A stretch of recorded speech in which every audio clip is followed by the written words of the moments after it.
hundaan baratama madanii aan keessatti warra hayyoota warra keessatti yoo kanaafuu mee yaada isin qabdanii gaafa isin qabdanii waliin yaada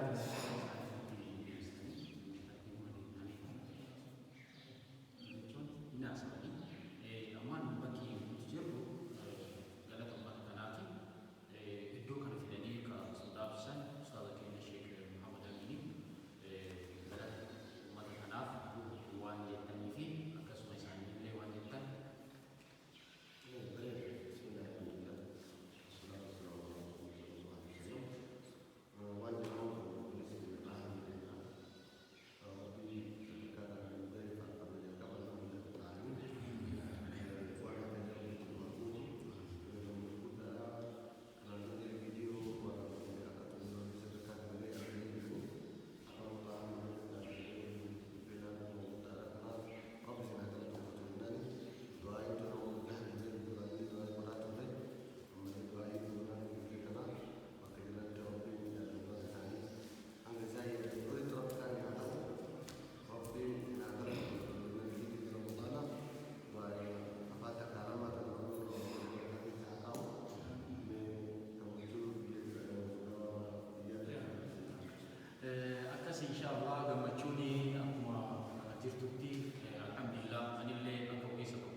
كان سلاو بتلابو تبعي يعني كان بالتمام العالم عالمان هذا هو مو أكا بيجي وهم بيجوا جماعة كنا كيس اللي والله هم بيجوا هم نكسين كم نتوم من كمنو هذا هو من نسني تنيجا الحمد لله بيجي كنا بنتين أقول نبيت نكسر من تمر بلاد تبري الحمد لله متجمعني أنا قلت لهم من قبل ربي كنا نقلتهم فنو أقدر تاني إيه زي ما بقولي كنا أمو قلت أكلنا كم من جرا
yaadee qabutu mala yoo ammoo akka nama shantamaa sanitti itti yaadee gajalli taate ammoo hundee itti yaadee isinillee itti yaadinoo taate haga amma deebitanii mana barumsaa mana yaalaa deebitanii jettan sanii maraaduu haga bahutti yeroo gabaabatti wanti kun xumuramuu danda'a. Akka hojii manaatitti fudhannee ittiin jenna. Kana isinillee wanni ija keessatti nu argitan kanneeni akkuun jechaadha. Akka ibaa ammoo wanni imaama keenya mallee akka itti deebi'an barbaaduma inni warra birootummaa kana agartanii amma isaan guddaa ibaa jiru. Qaamaanillee yaadaanillee deebi'aati ammoo faayinaanshiaalillee ammoo harkaalee jechuu kiyya guddaa ibaadanii ganzaba yookaan ammoo qarshii xiqqaadhaan miti bakka kana fayyadamu. Namni amma simmintoo yoo ilaalle ittiin jenne ashawaa yoo ilaalle ittiin jenne meeshaa ittiin xumurame kana yoo ilaalle ittiin jenne humna kana humna ammoo deebiitiin hojjetoota hojjetamee kana yoo ilaalle taate waan xiqqaa miti. Ganzaba guddaadhaan bakka kana gahe. Kanaaf ganzabni kun ammoo warra dura ooltummaa alaa kanarraa nu gahe isaan humna nu ta'e dhugama amma asitti ganda kanatti masoo qabna bitanii manni amantaa kan ibaa nu marsee jira yoo xiqqaatee hin jedhe amma manni amantaa kiristaanaa amma bita kiristaanaa afurtu suuraa kan jedhe garana lama jira garana tokko jira afur jechuudha. Maskiinni ammoo argitanii yoo duraa akkuma sana gargarka yookiin hojjetame kana keessatti salaanna har'a ammoo nullee rabbi bakka kana nu ga'ee masuu bira guddaa tarree kanaafuu uummatoota argitanii warqaan kana daldalatee jaarsonni wayita dhufaniitiin jedhan du'aayii gootanii fi ammallee ammoo du'aayii akka gootaniif itti deebitaniitiin du'aayii akka gootan barbaada. Fitnaa martuu argitanii goduu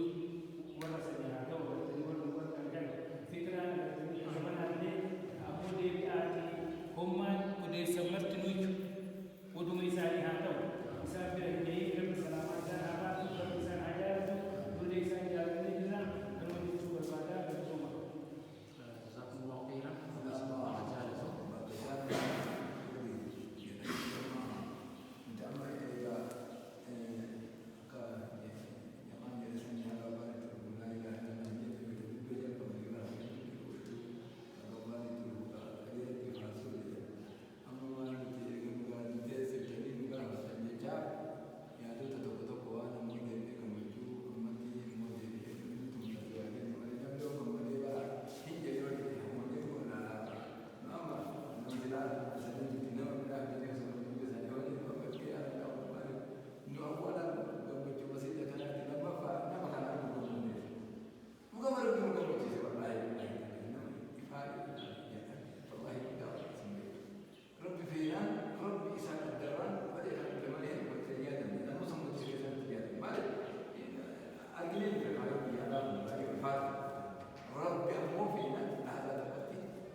ammaani namni ammaan durallee har'aan dura waytii masjiidummaan kun har'aan dura iyyuu asitti waytii ijaaramin nama as keessatti ifaajee qabu jedhamee seenaa irraa hubadhe sheen keenya sheen kitaab asumaan yaada qabdanii fi osoo waan karaa yaadanii fi hanga har'aatti isin arginellee hin dhuftanillee waan akkasiitiin gabaabsanii waan tokko بسم الله الرحمن الرحيم والصلاة والسلام على رسول الله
إسلام الإسلام هذه بعدها كيس يوم وأنت كان مرسل من جانا الإسلام وهي في مدينة ربنا مشكلة كثير أكما قال أنا تتمم نمي إسلام عليه انتقال يوجد عندنا لكنه أين ربك يا سيدي سبب ما قال تايم بالي سبب ما قال أنت كلام من ما يا أما سبب ما قلت إن سبب سيدي أكسب لمعاني أن الله أنا التي ماتي بلت مدة أكلم تقوتي وأنا كبرت وأنا بلات تجاتي من الأول بالي في الجنة إنما يأمر مساجد الله من آمن بالله واليوم الآخر ربك كلها سيقال ولا ترى وإساني سوس لم يكن ما إجارة إلا بيت إجارة فإساني كما قال بيت مقابة كما قال بيت مقابة كما قال بيت مقابة كما إجارة sana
isa lammataa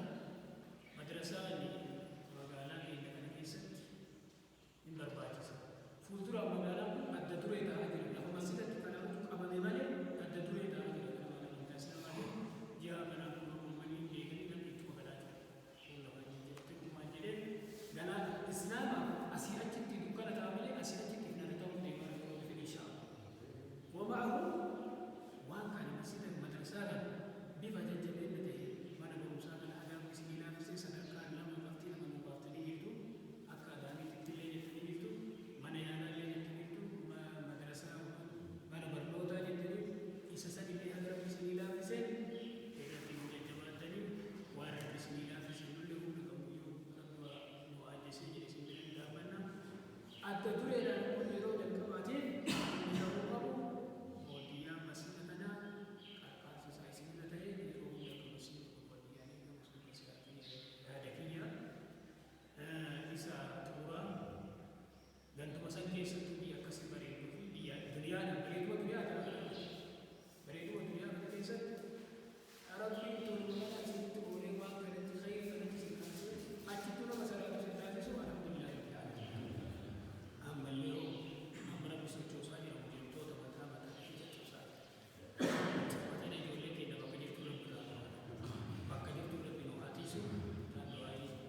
tattaaffii san goonee tattaaffii sun milkii hanga geessu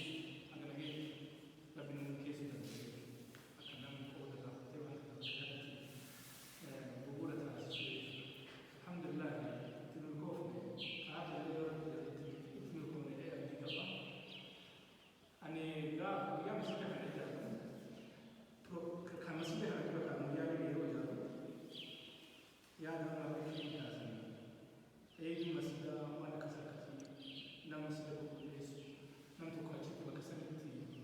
jiraachuun barbaachisaa kan itti amanneef turre hundi sun akka gargaarsi godhamu. Garuu gargaarsa nuti yaadne keessa tokko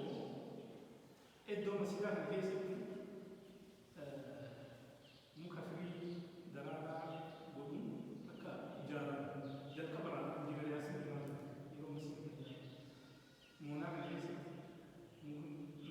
naannoo kanatti waan bitu beekne naannoo baay'eetti baay'ee waan akkasii firii muka firii daraaraa isaa nyaatan yoo iddoo kana keessa dhaabamee wal gahe wanni achirraa argamu nama masjida kana eeguuf gargaarsa yeroo fuulduraatiif ni ta'a harka namaa eeggatu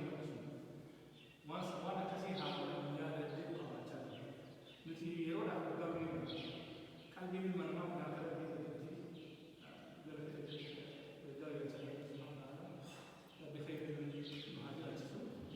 so waan akkasii sanniin sila isin warra biyya keessa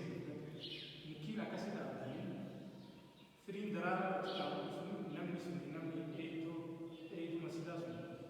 daraaraa gurguree akkasitti hin jiraatu gargaarsa nuti ammoo akka warra tola ooltotaatti yeroo waa arganne ni gargaarsa. Yeroo hundaa'uu argannu yeroo hundaa'uu argannu akkana yeroo keessa ni beekna masjida kana karaa kanatti ijaarame yeroo galii daawwataa yeroo galii akkasitti deemaa jechuudha. Ammoo jiruun ilma namaa yoo ofirra fudhatamu taate namni maa sirraa dhaqee baatee irratti guyyaa soddomaa hundaa isaa hin arganne jiruun nama sana hin nuti yeroo qabnutti numa gargaara. Garuu ammoo waan amma isin jedhe kana irratti yaadaati haa godhamu oddoo masjidaatiifis bareeda mukiin akkasii dadhaabuun muka turee daraaraa isaa nyaatan namni dadhabaan dhufee asitti hafuura baafatee waan akkasii maamula godhuu baafatee malee waan akkasiis ni dalaguun gaarii. Inshaallah sana irratti yaaduu fayyada. Ammoo gara biraatti isin jechuu barbaadu qulqullina moonaa kana keessa dhagaa amma fakkeenyaaf bakka kanatti adda haamee bakka qabu magariisa masjiida naannawaa qulqulleessu keessa qulqulleessu masjiida kanneen namni as dhufee waan tokko yoo godhee gadi saafilee sadarkaa adda qulqullina masjiidaatiif naannawaa gaariidha. Waan akkasii sana irratti fokkasuu akka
hojii baay'ee sirriitti nama gammachiisu jedhu uummanni musliimaa biyyattii kana keessatti baay'inaan xiqqaa ta'uudhaaf lakkoofsa isaa gadi bu'aa ta'uu wajjin biyyattii kana keessatti sosochiin isaan qaban baay'ee kana ta'uu wajjin immoo amantoonni biraa waa baay'ee dalagaa jiran jechuudha wanti sana hojjechaa jiran akkuma jalqaba dubbatamee jiru sunitti manni amantii kiristaanaa bakka hin jirre qabu manni amantii pirotestaantii bakka hin jirre qabu inumayyuu amantii gara biraatti hin beekamne as keessatti beekamu amantii kaatolikii as keessatti kan beekamu amantii joobaa as keessatti beekamu amantii waaqeffannaa as keessatti beekamu amantii tokko lama osoo hin ta'in kan asitti magaalaa isaan tulameen kan malee kan jirutu jira jechuudha kun hundi isaatu bakka itti waaqeffatu qaba bakka itti rabbi isaa taphatu qaba bakka itti isaa gaggeeffatu qaba yaa islaamni akkuma seenaa isaa irraa beekamu biyyattii kana keessatti argamuun isaa waggoota dheeraa lakkoofsu illee bakki inni rabbi isaatti galatu masjiidni isaa iddoo kana malee magaalaa kana keessa bakki inni jiru bakka tokko wayii ka dhiyeenya kan dhufe tokko yoo ta'e malee hin jiru akka magaalaa kanaatti beekamaa lafti islaamni qabu tokkitti makan ammoo amantoonni biraa magaalaa kana keessatti argaman bakka itti waaqeffatan cinaatti mana barnootaa qaban kana malee lafa qonnaa qaban uummanni islaamaa garuu kan qabaachaa hin turre garuu nuti amma yeroo wanti argamu yeroo masjiidni ijaaramutti itti gammanni wallaahi hedduu itti gammanna guddina hangana gahu kana hin arganne jennee yaadne bakka silaa dhageenne kana hin geenne jennee yaadne waan nuti yaadne rabbiin walitti nu qabe ammallee kanuma deeggaa rabbii walitti nu qabu rabbii keenya ni galanna waan illee keenya kana immoo boniyyee keenya kana kan walitti dhufeenya wajjin hin qabne kan waliin hin beekne kan immoo rabbi walitti nu fide kan islaamaan immoo walitti nu fide obboleessa nuti maqaa rabbiitiin walitti nu fide hedduu galatoomaa rabbi sinaa galateeffatu akka rasuulli keenya jedhan sana alayhi salaatu wassalaam man banaa lillahi baytan min allahu lahu baytan fil jannah kama rabbiin jedhe mana ijaare rabbi jannata keessatti mana ijaaraa bakka jedhan san warra san keessa rabbi sinaa oolchuu jechuudhaan isaaniif rabbi kadhannaa du'aan isaanii akka reefu maamni keenya jedhan san hangana qofa osoo hin ta'in kanaa olitti hangi jiru kennaa guutuu isaaniif rabbi ni kadhannaa rabbiin immoo tuulamuu hojii isaaniirraa jaalate rabbiin isaan haa godhu warra jannata rabbi isaan haa taasisu gara afiraatti deeman akka wareefu jedhame san rabbi isaanitti haaraa hojii isaanii rabbi irraa jaalate warra dalagaa ofiitti bahee amma warroonni masjida kana ijaaranii afiraatti deeman yoo jiraatan rabbi isaanii haaraaramu dalagaa isaaniitti walgaa hin waan amma hojjetan kanaa walgaanii walitti bahee jennee yaanna warra irraa kan rabbi sanaa taasisu kanneen biyya keessa jiran kanneen biyya alaa jiran kan amantiin keenya walitti nu qabe sabaanis yoo gargar taane yoo biyyaan illee gargar taane amantii keenya walitti biyya tokko godhe waan ta'eef hundi isaanii bakka isaan jiran rabbi sanaa taasisu jechuun barbaadaa gargaaru. Jazakallahu khairan Israa sirraa jaalatu ammaan obboleewwan keenya jamaan keenya jamaan Muhammad Walansaa Foundation har'a amiirri keenya kabajamaa Ahaa Samaruu dhufee dirree dalagaa keessanii ifaajee teessan ifaajee ofii kan guyyaa dirree dalagaa qabaa dhabee socho'aa ture har'a irra gahee gammachuu isaa ibsachuu wajjin nulleen anilleen akkuma nama gara dirree kana dhufinitti waa si galateeffachuu barbaada dursaa obboleessa kiyya xuraa'aa rabbi jazaa sii haa deebi'u ifaajeen dhaltee bakka kana geettee ammallee waan hafeetiin jennillee akkuma uummanni keenya jedhanitti kun hundinuu waa wayii qabatee bareedinni waan tokkollee kan mul'atu jechuudha yaadolee hedduullee kaasee jirta. Actually waan biqiltuu kaloo kana keessaa yeroo hedduu natti himaa turte jirta hundi akkasuma fideetiin gabaasa warra qoreetiin boolma kana dhummataa jechaa turre waan nu ta'eef ta'u uummanni naannawaa keessa jiru qotee bulaadhaa ifaa hin dhaabatu waan ta'aniif yeroo akkasumatti beekaa fi tumanni bira dabarsinee amma booda immoo inshaallah akkuma namaan akka jennee bira deemna gaafa boolna isaanii qotanii qopheessanii jedhanitti inshaallah sunillee ni taati. Ammaan caalatti rabbi isaa galate